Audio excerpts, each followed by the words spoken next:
J'espère que vous allez bien, j'espère que vous vous portez bien. Vous nous connaissez Algérie Park, nous n'avons pas de clan. Nous défendons l'intérêt général de l'Algérie, pour laquelle nous avons fait d'ailleurs beaucoup de sacrifices sur le plan personnel comme professionnel. Vous connaissez nos orientations, nos valeurs et notre vision à la fois du présent et du futur de l'Algérie. Nous sommes pour une Algérie plurielle, l'Algérie moderne, l'Algérie du progrès, de la croissance économique, de la prospérité, de la sécurité, de la stabilité, de l'émergence. Une Algérie qui devrait retrouver sa véritable place sur la scène internationale, à la fois d'un pays émergent, sur la voie de la prospérité, influent et leader du continent africain et de la région du monde arabe et Moyen-Orient. J'ai longtemps réfléchi avant de faire cette vidéo.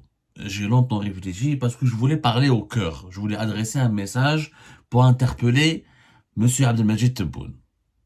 Je voulais lui parler directement parce que je n'aime pas l'hypocrisie, je n'aime pas le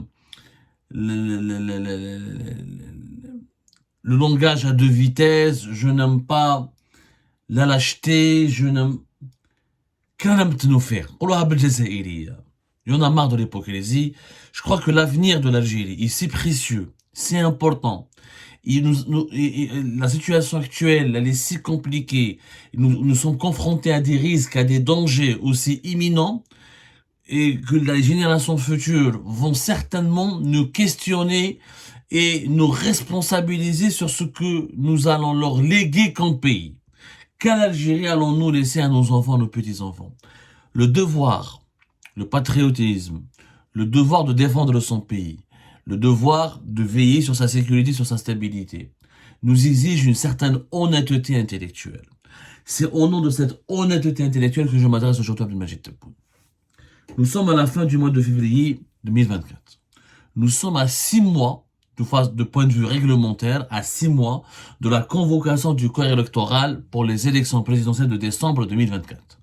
Le mandat présidentiel de Abdelmajid Tebboune se termine officiellement le 19 décembre 2024. Cela signifie qu'il faut organiser les élections au moins 1 ou 2 semaines avant la fin, l'achèvement du mandat présidentiel de Abdelmajid Tebboune. Et du point de vue de la loi électorale qui a été amendée en Algérie en 2021, cela signifie qu'il faut que 3 mois avant la date de l'organisation des élections présidentielles, il faut convoquer le corps électoral. C'est-à-dire, il faut que début septembre, Abdelmajid Tebboune, le chef de l'État, s'exprime et convoque le corps électoral et annonce la date de l'organisation des élections présidentielles. La campagne électorale devra commencer à partir de début novembre 2024. Si on applique les dispositions juridiques qui sont en cours, on en a déjà parlé dans une émission. Sans entrer dans les détails techniques, aujourd'hui nous sommes à la fin du mois de février, il y a un climat politique totalement malsain en Algérie. C'est le seul pays au monde où nous avons où dans quelques mois nous aurons une élection présidentielle importante, où l'Algérie sera face à un tournant majeur de son histoire. Si on se trompe, si ce virage il est mal négocié, on risque de subir une crise politique qui aura un impact économique, social et sécuritaire sans précédent dans l'histoire de l'Algérie. Nous évoluons dans un environnement géopolitique hyper dangereux, avec des conflits, des foyers de tension qui entourent notre territoire national, dans un monde de crise, dans un monde en perpétuelle mutation, dans un monde que ce soit sur le plan sanitaire, économique ou la technologique et militaire est en train de changer radicalement. Donc nous avons besoin d'un État et de leaders qui permettent à notre pays de s'adapter à ces mutations, à ces changements, tout en garantissant son développement. À la lumière de toutes les données géopolitiques, diplomatiques, économiques et sociales, ou la sociodémographique, je crois que le meilleur choix que Abdelmajid Tebboune pourrait faire, par patriotisme, par amour pour l'Algérie, et par défense de l'intérêt général dans notre pays, le meilleur choix qu'Abdelmajid Tebboune pourrait faire, c'est d'annoncer dès maintenant qu'il ne briguera pas un deuxième mandat. Si Abdelmajid Tebboune veut sortir par la grande porte et marquer l'histoire et être respecté par toutes les Algériennes et tous les Algériens, et s'il veut s'offrir il y a une place sur le podium des personnalités les plus respectées, respectables, les plus aimées et les plus considérées par la population algérienne, il devrait faire ce choix. Sincèrement, Monsieur Tebboune, vous avez réalisé votre objectif. Vous avez atteint le sommet. Le sommet. Abdelmajid Tebboune est devenu président de la République en 2019. Il a couronné une longue carrière de serviteur de l'État. Qu'on soit d'accord avec lui ou pas, qu'on l'aime ou pas, qu'on le déteste ou qu'on l'aime, qu'on soit son partisan ou là qu'on soit son adversaire. On ne peut pas reconnaître, on ne peut que reconnaître, on ne peut pas ne pas reconnaître plutôt Abdelmajid Tebboune le mérite d'avoir accompli ou la couronné, terminé sa carrière au sommet de l'État. De Wali, même de simple fonctionnaire dans une administration locale, jusqu'à chef de l'État, président de la République, Abdelmajid Tebboune a accompli ou a grimpé tous les échelons. Il a accompli, il a passé ou l'a surmonté ou l'a réussi tous les examens. Il est devenu président. Il a fait un premier mandat. Il a essayé. Je ne peux pas remettre en cause les intentions d'Abdelmajid Tebboune. Je peux remettre en cause ses actions. Il a essayé. Il a pensé ou il a cru faire de son mieux pour l'Algérie. Il a voulu apporter une dynamique en Algérie. De mon point de vue, il a échoué. Peut-être que ses partisans pourront avoir une autre vision, mais il y a les faits. Les faits sont têtus. Et les chiffres sont encore plus têtus. Nous avons une croissance économique très faible. Nous n'avons pas inauguré un grand projet depuis 2019. Le 25 février, Abdelmajid Tebboune a inauguré officiellement la grande mosquée d'Alger, qui a été réalisée par le régime de Bouteflika et qui a été déjà première fois inaugurée en 2020. Il n'y a aucun mérite pour le régime de Tebboune d'inaugurer un projet dont il n'est même pas le responsable et dont il n'est même pas à l'origine de ce projet. Il n'a aucun mérite. La grande mosquée d'Alger, c'est Abdelaziz Bouteflika. C'est le régime de Bouteflika. Chefna, auparavant, le 22 février, un poste frontalier avec les Mauritaniens qui a été déjà inauguré et lancé par le régime Bouteflika à l'époque de Nordine Bedoui, ministre de l'Intérieur en 2018. Il a mobilisé un chef d'État, il a invité un chef d'État étranger pour 2 postes frontaliers pour lancer une route. C'est pas digne de l'Algérie. Ça, le premier ministre algérien, le premier ministre mauritanien aurait suffi largement. Une route, on parle d'une route. Et je mets à Nes construisent des nouvelles capitales. Des gens sont en train de lancer des pays, lancent des usines de véhicules électriques. D'autres travaillent sur la démocratisation de l'accès à la 5G. Des pays exportent des voitures. Des pays sont en train de lancer des grands projets d'énergie renouvelable. Il y a des pays qui sont en train de lancer des nouveaux TGV, qui organisent des Coupes d'Afrique, des Coupes du Monde, des Jeux Olympiques, qui lancent des autoroutes hyper modernes. Là, nous sommes réduits à inaugurer une route en plein désert, dont on ne sait même pas quand est-ce qu'elle sera réceptionnée, 2 postes frontaliers, une zone de libre-échange, une grande mosquée qui date dont la réalisation revient ou a été assurée par l'ancien régime, un stade à Barraqi, c'était l'ancien régime. Sarahatan, durant ce mandat, sur le plan économique, sur le plan des réalisations, on peut ne pas être, je dis pas ça pour détester, je suis pas en train de dire, je n'exprime pas une émotion. Je suis en train d'exprimer une idée rationnelle. Le bilan n'est pas du tout favorable à un deuxième mandat. En toute objectivité. Ça ne veut pas dire que je déteste M. Tebboune, ça ne veut pas dire que je suis contre lui, ça ne veut pas dire que j'ai de la haine vis-à-vis de lui. Je dis juste que, durant son mandat, il a essayé. Ça a mal commencé pour lui. Il était gravement malade de 2020 jusqu'à 2021. Ensuite, il y a eu la pandémie de la Covid-19 dont l'Algérie a du mal à se relever.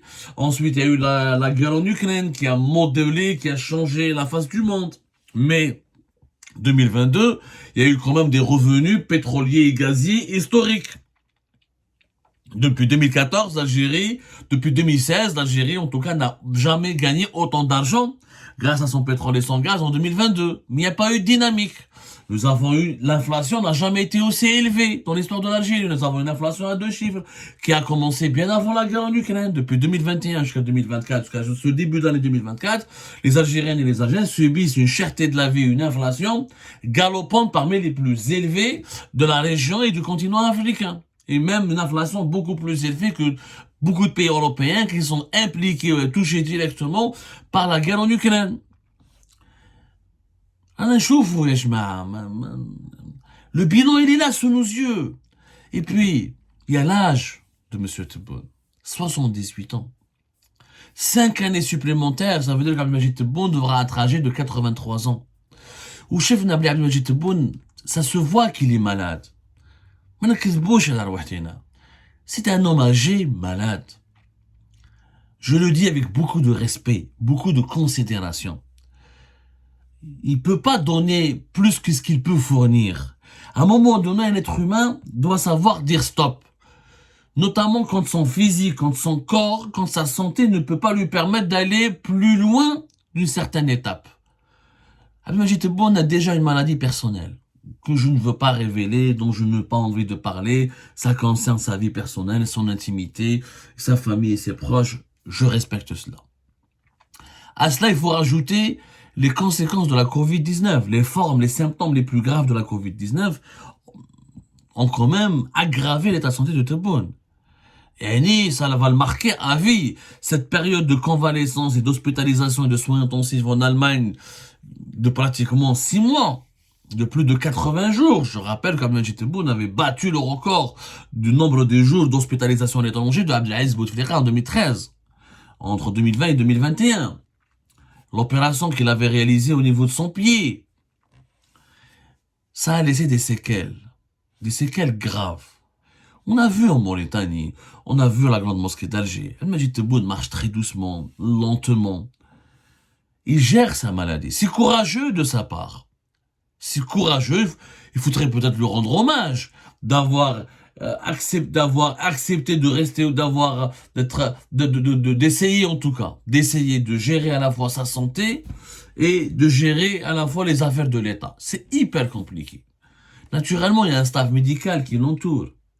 Mais les meilleurs médecins du monde ne peuvent pas remplacer le corps d'un malade, ni le mental d'un malade.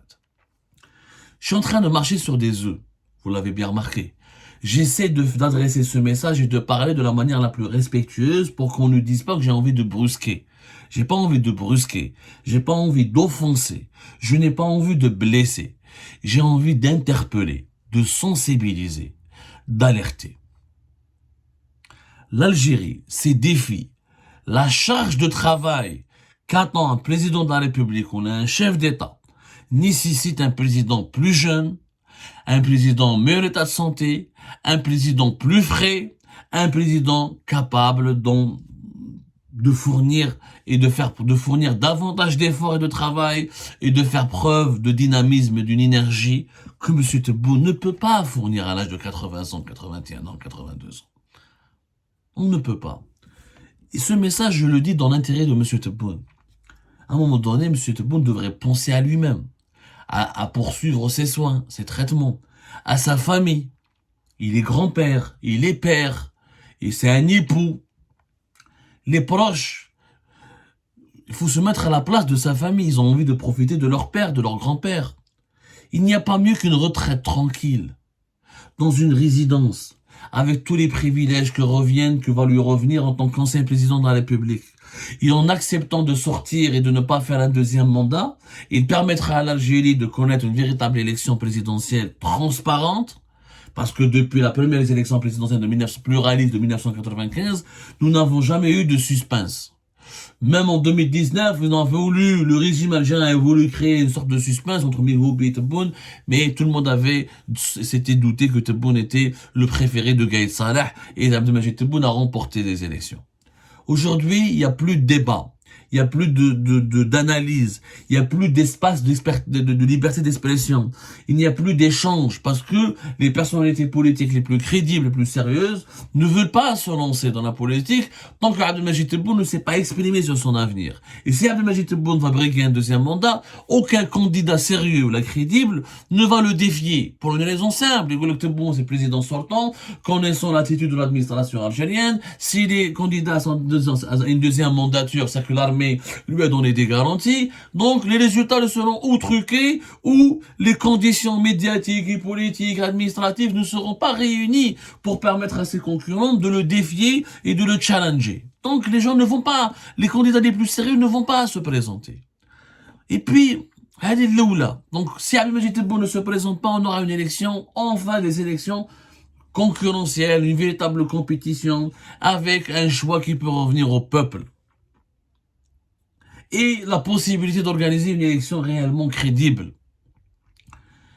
Est-ce que Abdelmajid Tebboune pourrait faire campagne dans l'état actuel de sa santé, à son âge avancé? Est-ce qu'il peut parcourir tout le pays? Ou là, est-ce qu'il va envoyer des Kima Bouteflika? Il va être des directeurs de campagne, un premier ministre, des ministres pour parler à sa place. Et puis, est-ce que Tebboune ne devrait pas méditer l'exemple de Bouteflika? Abdelaziz Bouteflika, il s'est accroché au pouvoir. On a bien vu comment il a fini. Quand le quatrième mandat, on a bien vu qu'Abdelaziz Bouteflika, depuis 2016-2017, il était totalement absent, sa maladie s'était aggravée, son frère s'est emparé du pouvoir de façon non constitutionnelle, des groupes d'influence, et notamment des oligarques, se sont constitués, ils ont privatisé la fonction de l'État, et ça a créé la crise politique en 2019. Si Abdelmajid Tebboune, son état de santé s'aggrave, à un âge, 78 ans, 79 ans, 80 ans, on est susceptible de faire des AVC, des pics de tension, des problèmes cardiaques. C'est ça, c'est l'âge, c'est la biologie, Anas.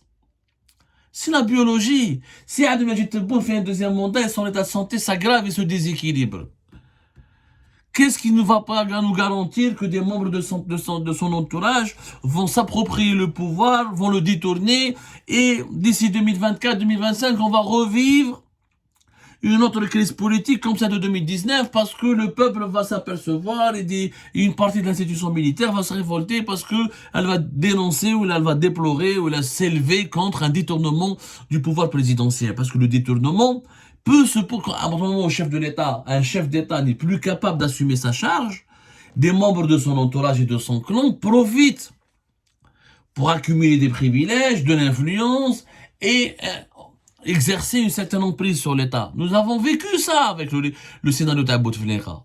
Pourquoi, bon sang, on va répéter le même risque, on va rééditer le même scénario, où là on va prendre le même risque. C'est un pire.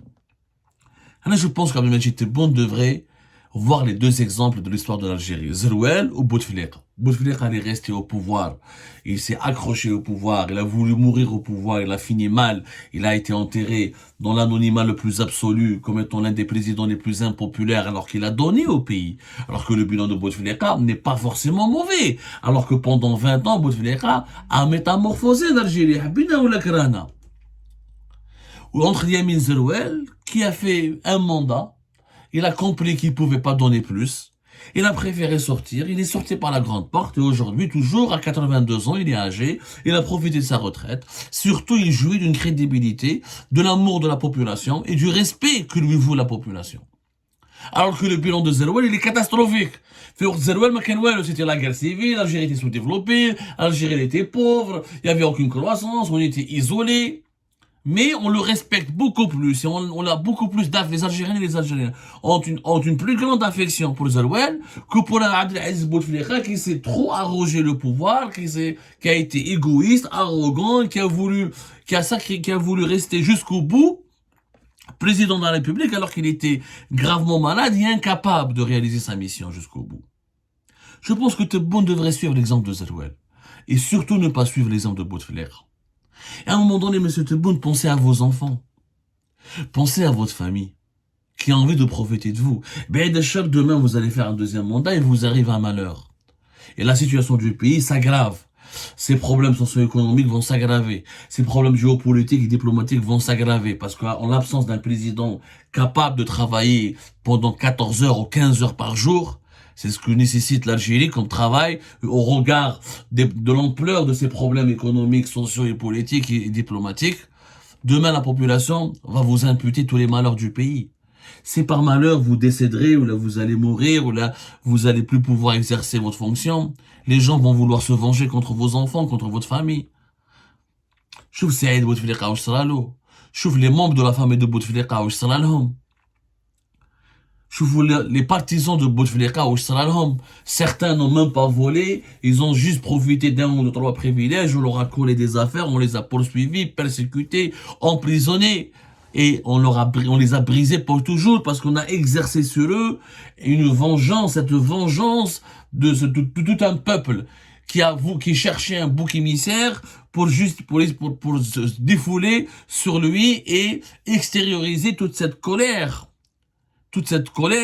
provoquée par le sous-développement du pays et par ce sentiment d'humiliation. Les Algériens ont été humiliés depuis le 4e mandat. Un pays si riche, mais avec tellement de problèmes socio-économiques et politiques et un président impotent. Ça a été vu comme une humiliation par les Algériennes et les Algériens. Pourquoi Abdelmajid Tebboune devrait courir le même risque? Président, t'es entré dans l'histoire, t'as marqué l'histoire, t'as fait ce que tu pouvais faire, t'as essayé, t'as entrepris. Après le bilan, il y en a qui sont pour, il y en aura toujours qui sont contre. Mais si Abdelmajid Tebboune sort maintenant et accepte d'être le premier président qui fait une transition démocratique, à l'époque de Serouel, ça n'était pas une véritable. En 1999, on a bien vu que le pouvoir avait parrainé Abdelaziz Bouteflika ou que la compétition électorale n'était pas libre, ni indépendante, ni crédible à 100%, comme l'exigent les standards démocratiques en tout cas. Là, on a cette occasion. On a cette occasion de laisser le peuple choisir en toute maturité, parce que le peuple algérien maintenant, il est mature. Il a fait le Hirak, il a été pacifique, pas un pneu n'a été brûlé, il n'a pas détruit, il n'a pas brûlé. Chef Nabil, il est conscient, il a vécu la cherté de la vie, là, il est en train de subir dans sa chair les problèmes économiques et politiques, il est conscient des dangers géopolitiques. Maintenant, les Algériennes et les Algériens sont conscients, sont aptes de faire un choix. Attends l'occasion de faire un choix. Je crois que Abdelmajid Tebboune sera gagnant. Franchement, l'histoire lui rendra hommage pour l'éternité, comme étant le président conscient, comme le président qui a su quitter la table au bon moment, lorsqu'il fallait. C'est vraiment le meilleur choix. Et ce choix lui garantira l'amour du peuple, le respect des générations futures, l'affection des simples mortels, des simples Algériennes et Algériens, qui diront voilà un père qui a voulu veiller sur sa famille, le pays, la patrie jusqu'au bout, et qui n'a pas été égoïste, et qui a préféré partir et assurer une transition pour laisser la place à quelqu'un en meilleure santé que lui, de plus jeune que lui, de plus capable de donner et de reconstruire et de redresser l'Algérie. C'est le meilleur choix, monsieur Tebboune. C'est un jeune Algérien qui vous parle. Un adversaire, certainement, parce que vos partisans me détestent, me diabolisent, m'insultent régulièrement, mais en tout cas, ils ne peuvent pas me remettre en cause la sincérité de mes propos et de mes engagements. Peut-être vos partisans ne vous tiendront pas ce discours, parce qu'ils voudront que vous restiez président pour qu'ils continuent de profiter des privilèges que leur procure la proximité qu'ils ont nourrie avec vous.